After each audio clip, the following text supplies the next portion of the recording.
सबसे पहले इस बुलेटिन की करेंगे उस खबर के साथ जिसने लोगों के चेहरे पर मुस्कान ला दी है। मोदी सरकार ने केंद्रीय कर्मचारियों का डीए 3% बढ़ा दिया है और इस फैसले से 49,02,000 केंद्रीय कर्मचारी 68,07,000 पेंशन भोगियों को लाभ पहुंचेगा। सबसे पहले आपको ये रिपोर्ट दिखाते हैं, फिर चुनाव की चाल आपको समझाएंगे। महानवमी के दिन मोदी सरकार ने केंद्रीय कर्मचारियों को विजयदशमी और दिवाली दोनों का तोहफा दे दिया।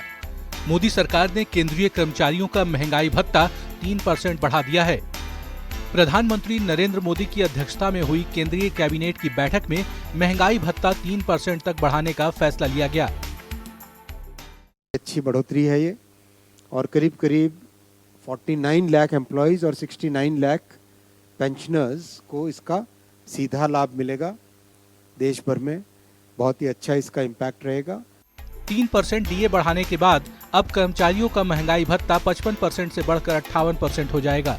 इसका लाभ 49.2 लाख केंद्रीय कर्मचारियों को और 68.7 लाख पेंशनर को मिलेगा। इससे केंद्र सरकार के खजाने पर 10,084 करोड़ रुपए का भार आएगा। ये बढ़ोतरी 1 जुलाई से लागू होगी। इस तरह कर्मचारियों को अक्टूबर को बढ़ी हुई सैलरी के साथ 3 महीने का एरियर भी मिलेगा। बता दें कि केंद्र सरकार साल में 2 बार सरकारी कर्मचारियों के डीए में इजाफा करती है ताकि महंगाई का बोझ ना पड़े। कर्मचारी और पेंशन भोगियों को 3% डीए और डीआर की बढ़ोतरी हुई है और मेरा मानना है कि अब मैं नहीं जानता कि राज्य सरकार को भी सारे राज्य सरकारों को बढ़ाना पड़ेगा। त्योहार के मौसम में ये फैसला किसी तोहफे से कम नहीं। न्यूज़ 18 के लिए दिल्ली से अमितेश सिंह के साथ ब्यूरो रिपोर्ट। और आइए अब आपको चुनाव की चाल समझाते हैं। देखिए, आज महानवमी है और महानवमी के दिन ही केंद्र की मोदी सरकार ने केंद्रीय कर्मचारियों को दिवाली और दशहरा का गिफ्ट एक साथ दे दिया है। डीए यानी कि महंगाई भत्ता को 3 गुना बढ़ाया गया है। अब केंद्रीय कर्मचारियों का महंगाई भत्ता बेसिक सैलरी का 55% से बढ़कर यानी 3% जो बढ़ाया गया है अब 58% हो जाएगा। और इस फैसले का फायदा 49.2 लाख केंद्रीय कर्मचारी और 68.7 लाख पेंशनधारी लोगों को मिलेगा।